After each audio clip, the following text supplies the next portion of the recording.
100 years ago, sifting through the Egyptian sands, Howard Carter made the find of a lifetime. He discovered the ancient tomb of King Tutankhamun. Now we have a chance to take in that find for ourselves, virtually, in the exhibition Beyond King Tut.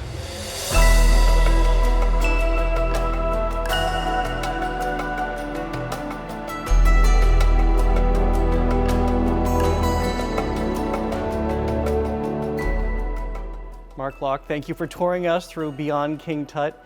First, remind us the significance of King Tut and why he isn't so enchanting all these many years later. Yeah, this is a king, a royal, that would have gotten lost in the pages of history if it wasn't for this amazing discovery 100 years ago.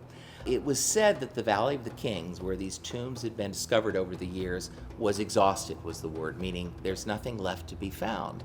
And through the persistence of the Egyptians and the British archaeologist Howard Carter, he kept pushing and believing that there was another tomb at least to be found. The moment of that discovery when they pushed through the wall and someone said, "Can you see anything?" And he said, "Yes, wonderful things." But this was a window into the Egyptian past, into ancient Egypt, like has never been seen before, even to this day. So that discovery on November 4th, 1922, significant, intact tomb, and a very insignificant king, Tutankhamun, now is the most famous Egyptian king. Will you bring us into this? This is where the immersive part comes Yes, in. yeah. How do you begin to evoke, especially in this passage where we get the sense of moving into a tomb, what the experience is? Across from me is an image of the Valley of the Kings, where, those tombs were some discovered, yet to be discovered, the tomb of Tutankhamun. And then we want to bring you through, much like Carter experienced it, not only that moment of discovery, but the excitement felt around the world, the celebrities that turned out to come to the entry of the tomb. And then, of course, it was many, many months, years really, as Carter worked into the tomb and everything inside was removed, photographed, cataloged, and then brought to Cairo. And before we head in to see these images, even now, here in 2022, it's enchanting. What was it like when these spread across the world? You said celebrities showed up at the tomb opening. What was it like? Well, I think then as now, we're fascinated with Egypt. We're fascinated with ancient Egypt.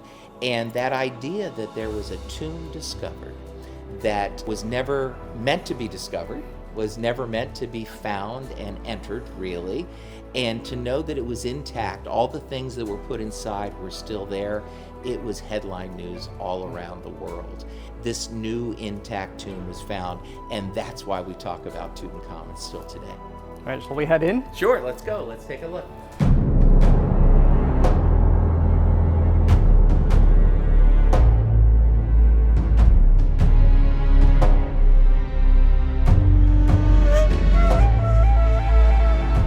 Mark, now we've magically appeared in the tomb room.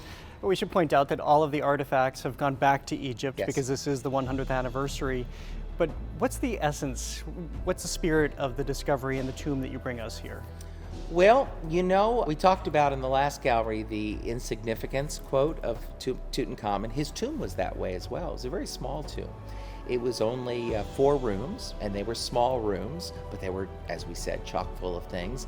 But the second to last room really discovered was the burial chamber, and that's the area we're in now. This is obviously a theatrical replica of the shrine. It's to scale, but it was over the top of what ultimately was the solid gold coffin.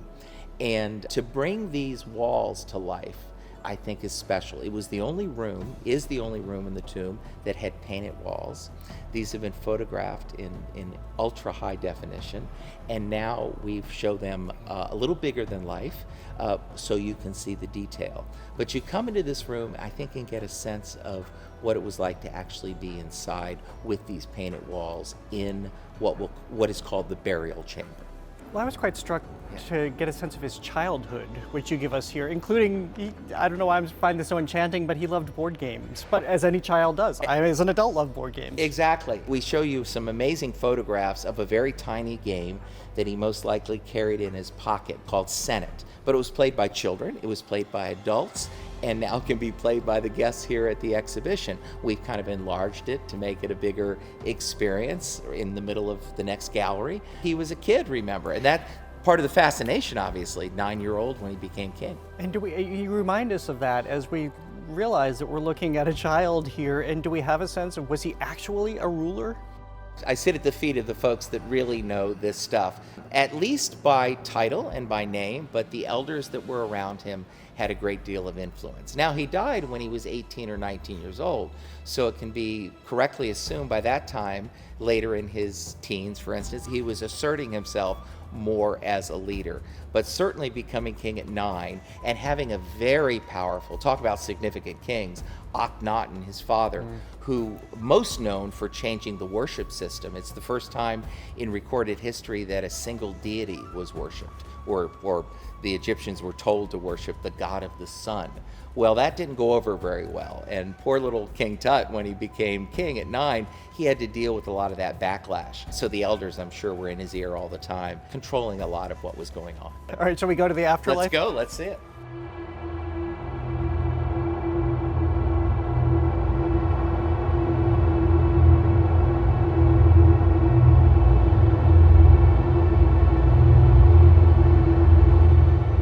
Mark, you take us on a journey here. We're sitting on the vessel itself. What Yes. happens in this gallery? We have 22-foot walls here. We have a theatrical representation, a scenic representation of a boat. And the ancient Egyptians believed that you would journey through the afterlife, to the afterlife, on a boat. That's why there were so many model boats in Tut's tomb. And to this day, of course, if you visit Egypt, you're going to sail down the Nile, and that's going to be a memorable experience. So that's why we brought the boat into the centerpiece here. Where do we sit with immersive experiences adjacent to the museum world? You just said this will never replace the experience of actually seeing the actual artifacts. But as these come up together, sometimes you do hear of a tension between the museums and these experiences. How do you see this playing out? I certainly am a believer that there's a place for both. And as I watch guests go through, especially folks that maybe aren't at museums every couple weeks, this is a new experience, and bringing, in this case, the story of Tutankhamun to life in a way that our guests maybe didn't expect.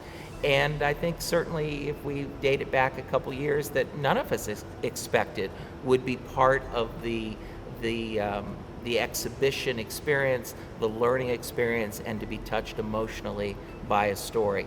That's what this does. I don't think there's any denying that. Well, Mark Locke, thank you for guiding us through. We do get to come back from the afterlife, right? Yes, we're going to make it, I think. Stay attached to this vessel and we'll make it through. All right, thank you so much.